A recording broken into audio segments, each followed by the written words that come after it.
우리 첫사람 아담에 대해서 우리 함께 나누고자 하는데요. 이 중에 아담을 모르는 사람 아무도 없을 거라 봅니다. 그렇죠? 아담이라고 하는 사람은 그 존재를 세상 사람들도 잘 알고 있습니다. 우리나라의 최초의 사이버 가수 이름 뭔지 아세요? 아담입니다. 아담.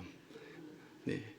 그렇기 때문에 세상 사람들도 이 아담이라고 하는 이 이름 자체가 낯설지 않다는 거죠. 그렇다면 오늘은 이 우리가 알고 있는 이 아담, 왜 하나님께서는 이 아담을 이제 창세기 그것도 1장에 기록하시면서 우리에게 이것을 주셨는지 오늘 그것을 함께 알아보고, 우리가 그러면 어떻게 하나님께서는 이 아담을 통해서 우리가 이 땅에 어떻게 살아가야 하는지를 함께 나눠보고자 합니다. 여러분, 아담, 우리 인간, 이 사람은 무엇으로 만들었죠? 흙으로 만들었죠. 사람만 흙으로 만들었을까요? 짐승도. 그래서 2장 19절 말씀 보면 각종 들짐승과 각종 새 또 흙으로 만들었다라고 하나님께서는 기록하고 있습니다. 똑같은 재료로 만들었죠. 짐승과 사람은 재료가 똑같습니다. 그런데 무엇이냐? 한 가지 차이가 있습니다. 재료는 똑같은데 짐승에는 없고 사람, 아담에게만 있는 것이 하나 있습니다. 무엇입니까? 하나님께서 생기를 불어넣으셔서 우리 인간은 생명이 되었다라고 성경은 기록하고 있죠. 그리고 이 인간은 또 무엇을 기준으로 만들어졌죠? 흙으로 빚었는데 어떤 모델이 있는 겁니다. 그 모델이 누구죠? 하나님의 형상. 짐승들을 만드시면서 각종 새를 만드시면서 하나님께서는 하나님의 형상에 따라 만들었다라고 기록하지 않습니다. 그런데 인간을 만들 때는 하나님께서 하나님의 형상에 따라 만드셨고 그에게 생기를 불어넣으심으로 우리 인간을 생명이다라고 하나님께서는 말씀하셨습니다. 그게 아담, 좀 전에 말씀드렸다시피 그 재료가 이제 흙인데요. 이 아담이라고 하는 이 의미, 이 히브리어 단어의 이 원어는 어디에 그 어원을 두고 있냐면 아담이라는 이 단어에 그 어원을 두고 있습니다. 그러니까 아담이라는 이 단어는 이제 흙, 토지를 가리키기도 하지만 단순히 우리가 밖에서 만질 수 있는 이 흙이 아니라 경작에 알맞는 붉은 토양, 그리고 개간되어서 경작이 가능해진 그 토지를 의미할 때 이 아담이라는 이 단어를 사용합니다. 다시 말하면 비옥한 땅이라는 것이죠. 우리 인간을 만든 이 존재는 무엇이 있다는 것입니까? 경작 가능하다 보니까 우리 안에는 생명을 어떻게 해요? 번성하는, 계속해서 생명을 번식하는 존재로 하나님께서는 만드셨다는 것입니다. 이것이 우리 인간을 만드신 목적이고 또 하나님께서 우리에게 주신 사명이기도 합니다. 그래서 저는 오늘 이 아담을 통해서 이제 하나님께서 무엇을 우리에게 깨닫고자 하는가 묵상을 하면서 개인적으로 그런 생각을 했습니다. 왜 하나님께서는 아담에 대해서 기록하셔야만 했는가? 창세기를 기록할 때 학자들마다 다양하지만 창세기가 언제 기록되었냐면 기원전 1446년, 그러니까 이제 출애굽한 시점이죠. 그때부터 이제 모세가 느보산에서 임종하기 직전 기원전 1406년 그 사이에 지어졌다라고 이제 말을 합니다. 다시 말하면 창세기가 기록된 그때는 언제냐? 이스라엘 백성들이 어디에 있을 때죠? 광야에 있을 때입니다. 광야. 그럼 이 광야 생활을 하는데 하나님께서는 그들에게 말씀을 주시고자 하는데 왜 창세기, 가장 중요한 창세기 1장에서 하나님께서는 하나님의 존재를 드러내시는 것은 이해가 되지만 하나님이 이러한 분이다, 전능한 분이다, 창조주 하나님이다 라는 것을 나타냄을 통해서 이스라엘 백성들에게 하나님의 존재를 인식시키는 것은 이해가 되지만, 그럼 왜 인간을 창조하신 인간의 기원에 대해서 또 타락에 대해서 이야기를 하셨어야만 하는가? 저는 이 말씀을 이제 묵상하면서 그렇게 생각됐습니다. 지금 이스라엘 백성 너희들의 존재 목적을 알기 위해서다. 이 말씀은 아브라함 그리고 아담 세대에 주어진 게 아닙니다. 바로 이스라엘, 광야에 있는 이스라엘 백성들, 하나님의 부르심을 받고 하나님이 주시고자 하는 그 약속의 땅으로 가는 그 백성들에게 주신 하나님의 말씀이라는 것이죠. 그러니까 그 백성들에게 필요했던 것은 무엇이냐? 물론 하나님의 그 존재에 대해서 필요했겠지만 너희들의 그 존재를 바로 알아라는 것입니다. 너희는 애굽에서 그 노예 생활을 하던 그런 존재가 아니다. 너희는 애굽 사람이 아니다. 너희는 하나님의 백성으로서 원래는 너희가 이렇게 지음받은 존재다라고 하나님은 말씀하시는 것이죠. 그래서 오늘 본문에서 하나님은 사람을 만들었다라고 기록을 하시죠. 조금 더 사람을 만들m에 있어서 구체적으로 설명한 것이 2장 7절에서 8절인데요. 여기에서 보면 지으시고라고 표현을 합니다. 이 단어는 토기장이를 뜻하는 요세르라는 이 단어와 밀접한 관계가 있습니다. 요세르. 토기장이가 토기를 만들 때 그냥 만듭니까? 아무런 목적 없이 만들지 않겠죠. 접시가 필요하면 그 접시 모양, 그 필요에 따라서 담고자 하는 그 모양에 따라서 목적에 따라서 토기장이는 그 그릇을 빚습니다. 그와 같다는 것이죠. 하나님께서는 너희들, 우리 인간들을 만드실 때는 하나님이 그냥 만든 것이 아니라 분명한 하나님의 목적하신 바에 따라서 그 목적을 이루기 위해서 하나님은 만드셨다는 것입니다. 그것이 이스라엘 백성들이고 우리인 줄 믿습니다. 또 이를 위해서 하나님은 인간에게 특별한 권위를 주셨습니다. 하나님의 목적을, 하나님의 그 사명을 이루게 하기 위해서 하나님의 그 권위를 위임을 하셨는데 우리가 그것을 어떻게 알 수 있냐면 바로 하나님의 형상에 따라 우리를 만들었다라고 이야기를 하죠. 하나님의 형상을 따라 만들었다는 것은 하나님과 유일하게 교제하는 존재로 하나님을 만드셨다는 겁니다. 짐승이 하나님과 교제합니까? 그렇지 않죠.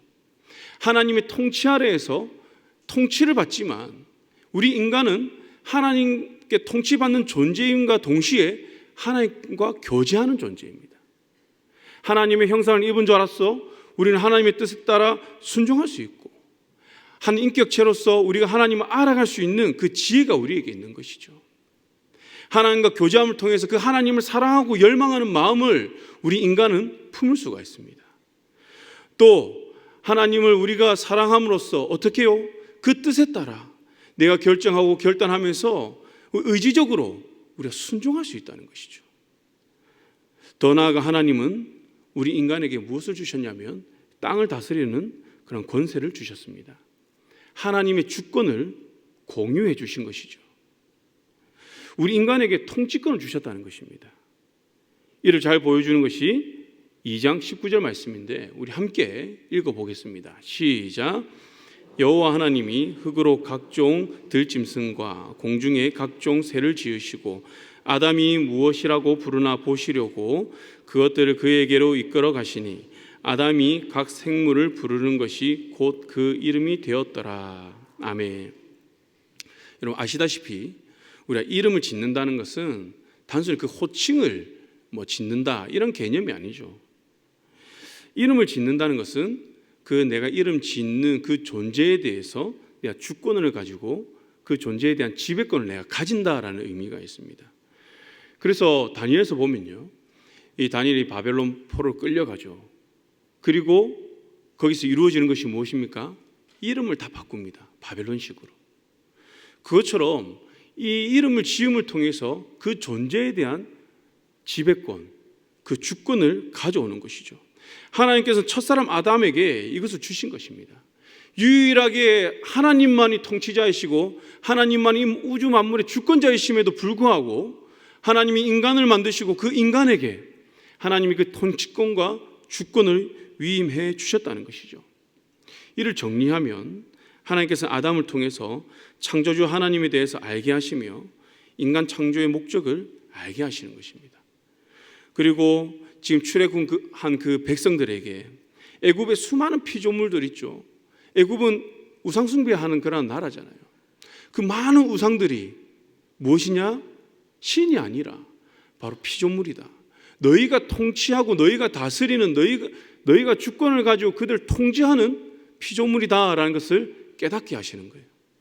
그래서 이들로 하여금 철저하게 애굽에서의 그 옷을 다 벗게 하십니다. 그리고 더 나아가서 앞으로 얻게 되는 그 가나안 땅, 그 가나안 땅에 무엇이 기다리고 있습니까?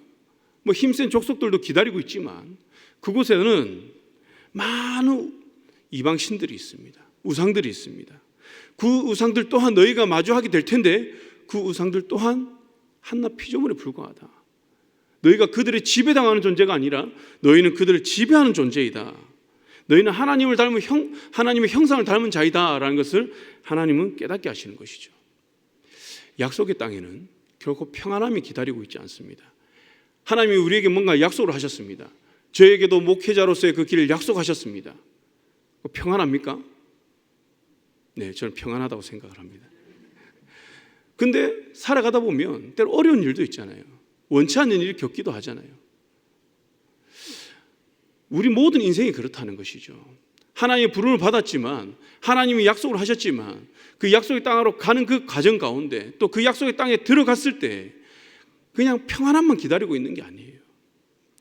이스라엘 백성들이 싸워야 하는 존재는 바로 그 땅에 있는 우상들이었습니다.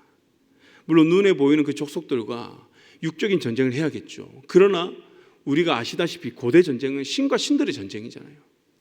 그러니까 이 이스라엘 백성들은 하나님의 형상을 닮은 자로서, 하나님의 백성으로서 이들은 그곳에 가서 그 우상들을 다 파괴해야 되는 그런 존재였다는 것이죠.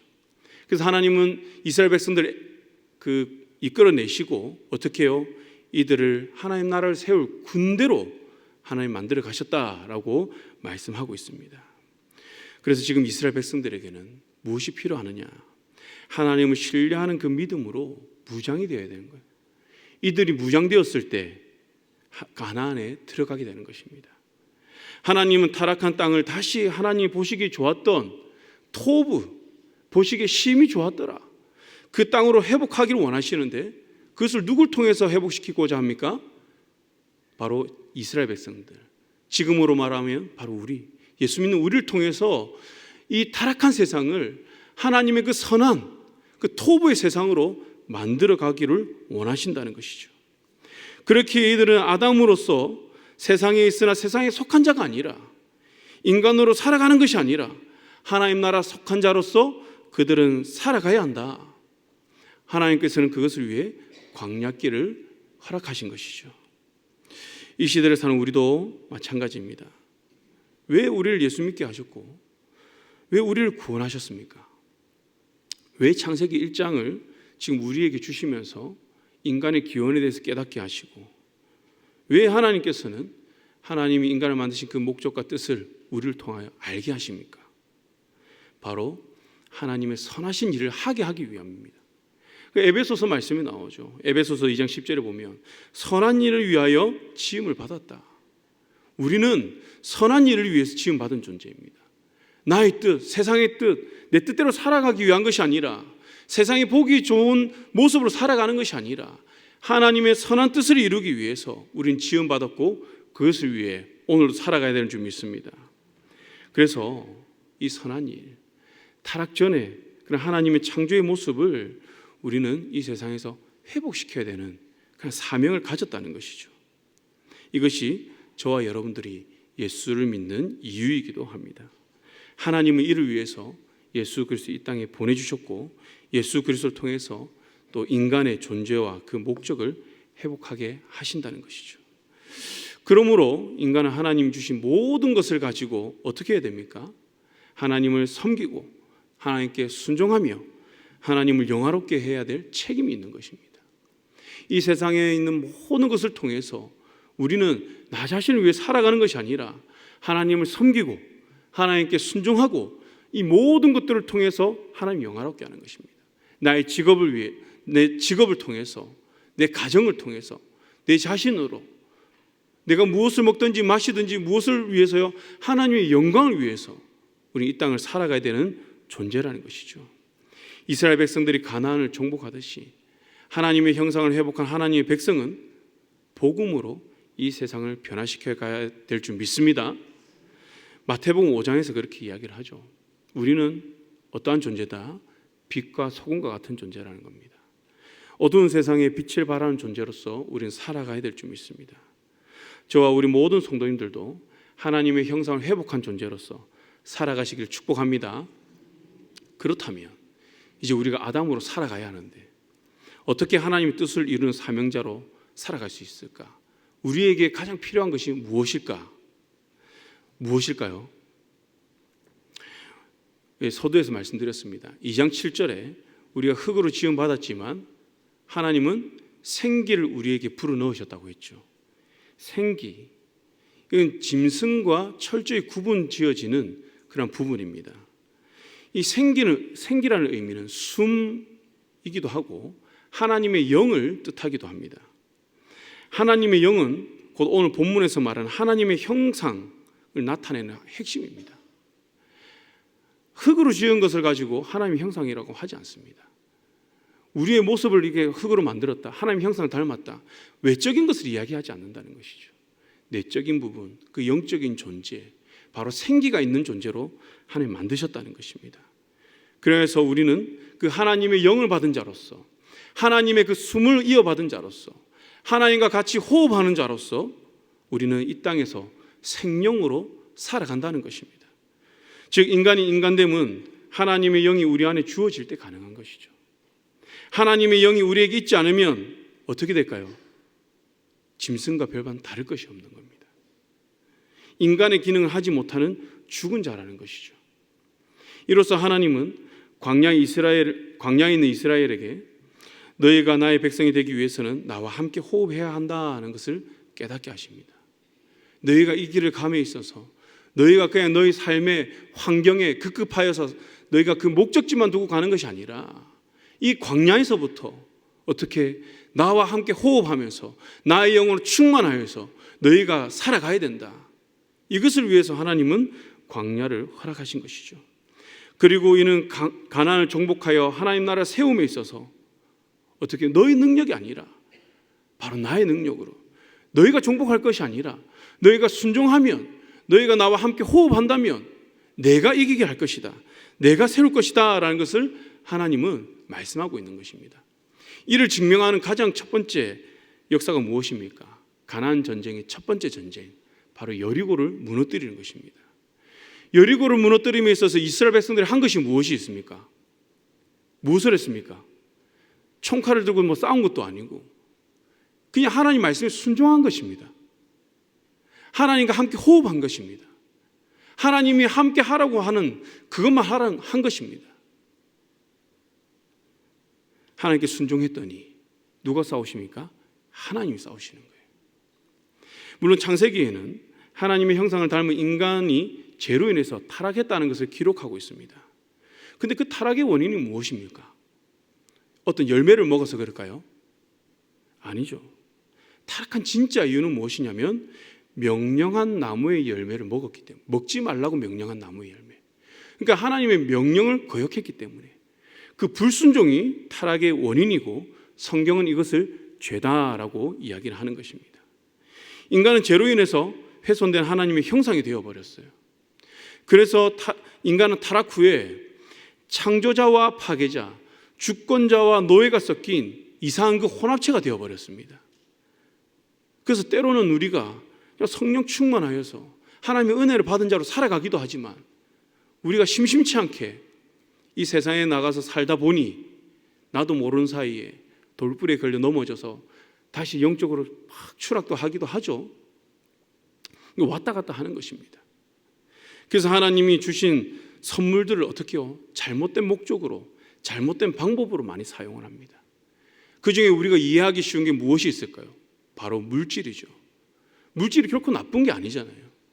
그런데 우리 타락한 인간의 본성으로 인해서 어떻게 이 물질을 통해서 하나님께 영광 올려드리고 이 물질로 하나님께 순종해야 됨에도 불구하고 우리 나의 목적으로, 나의 방법대로 우리 사용하고자 한다는 것이죠.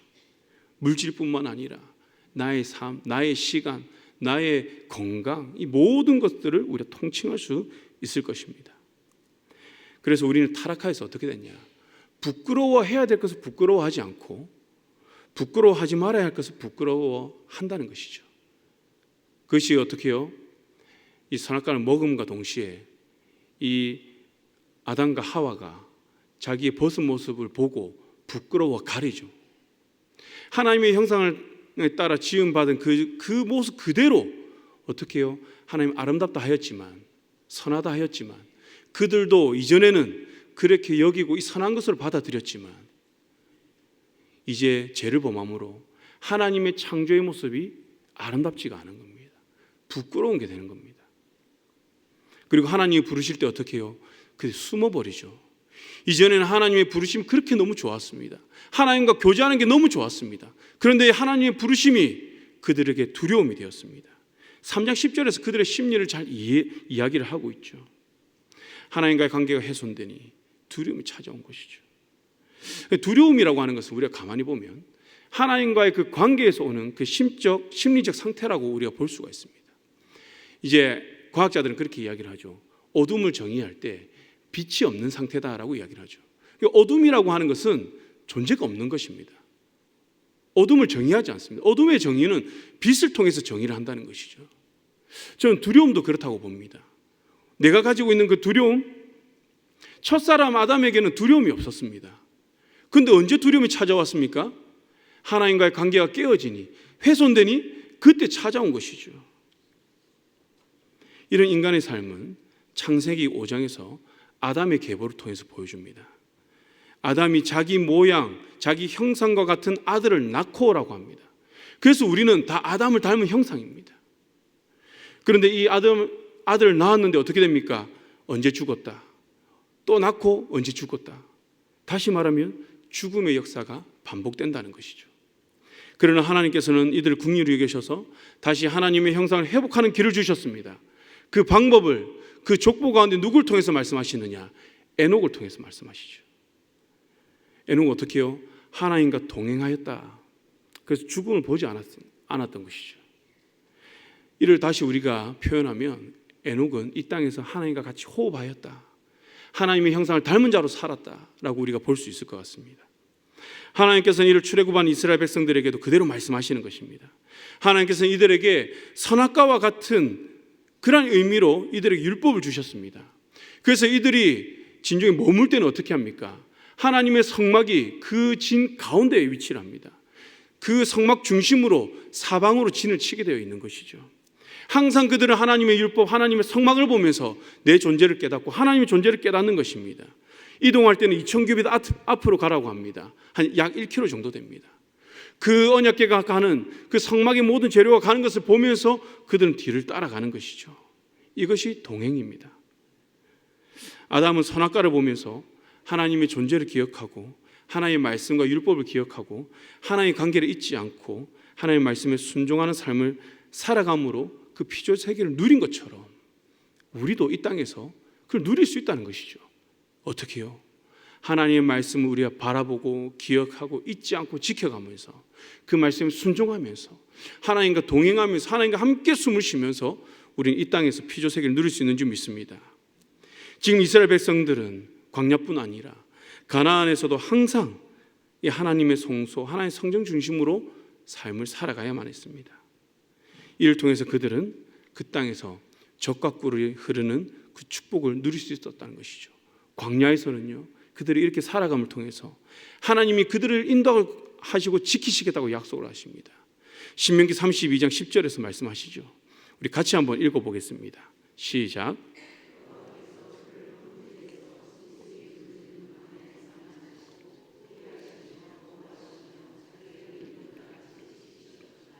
아멘.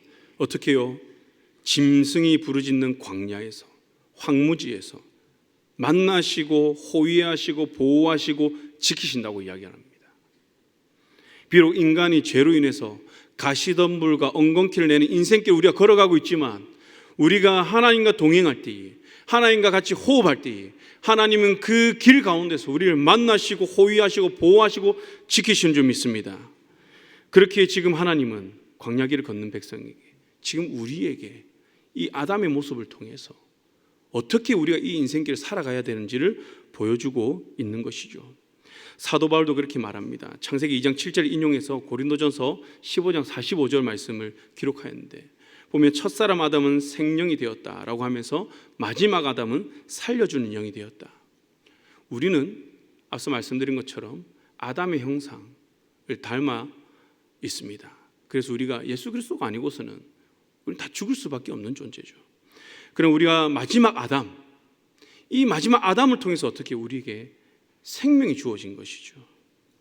하나님께서는 이 마지막 아담을 우리에게 주신 줄 믿습니다. 그래서 요한복음 5장 21절에서 예수님은 자기가 원하는 자들을 살리느니라 라고 말씀합니다. 그리고 요한복음 1장에서는 어떻게 해요? 이 예수님을 표현할 때 생명이라고 하고 빛이라고 이야기를 하는 것이죠. 그렇게 우리는 예수 그리스도에 인하여서 훼손된 하나님의 형상이 변화될 수 있고 또 점점 예수 그리스도 닮아가는 존재가 될 수 있다라고 말씀은 기록하고 있습니다. 이처럼 하나님께서는 아담을 통해서 우리 인간의 존재를 깨닫게 하시고 무에서 유를 창조하시는 그 하나님의 능력을 알게 하실 뿐만 아니라 모든 죄 가운데 노임받게 하시는 그 길을 우리에게 주셨음을 깨닫게 하십니다. 사랑하는 광인의 성도 여러분, 하나님께서는 이스라엘 백성들에게 뿐만 아니라 저와 여러분들에게도 죄와 세상의 노예의 삶에서 벗어나서 하나님의 백성으로 부르셨습니다. 그래서 이 땅에서 하나님의 나라를 세워가는 그런 하나님의 군대로 우리를 부르신 줄 믿습니다. 원래 아담에게 주셨던 그 사명을 다시 우리에게 위임해 주신 줄 믿습니다. 이 세상에서 하나님께서 위임하신 그 신적 권위로 우리는 이 세상을 통치하고 지배하며 토부의 세계를 만들어 가야 할 줄 믿습니다. 그럼에 있어서 인간, 나에게 가장 필요한 것이 무엇일까? 첫사람 아담이 실패한 그 이유를 깨닫고 온전히 하나님의 형상을 닮은 자로 우리가 살아가야 하는데 바로 그것은 예수를 나의 구주로 삼는 것입니다. 삶의 주권자로, 주관자로 우리가 믿고 그분을 모셔드리는 것이죠. 그리고 그분의 뜻에 온전히 순종하는 것입니다. 그분과 깊이 교제하는 것입니다. 이를 통해서 우리는 하나님의 뜻을 이루어갈 줄 믿습니다. 말씀을 정리합니다.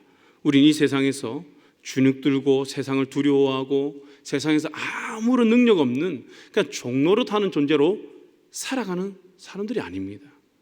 우리는 가시덤불과 엉겅퀴가 가득한 세상에서 하나님의 형상을 회복하는 존재로 우리는 부름받았습니다.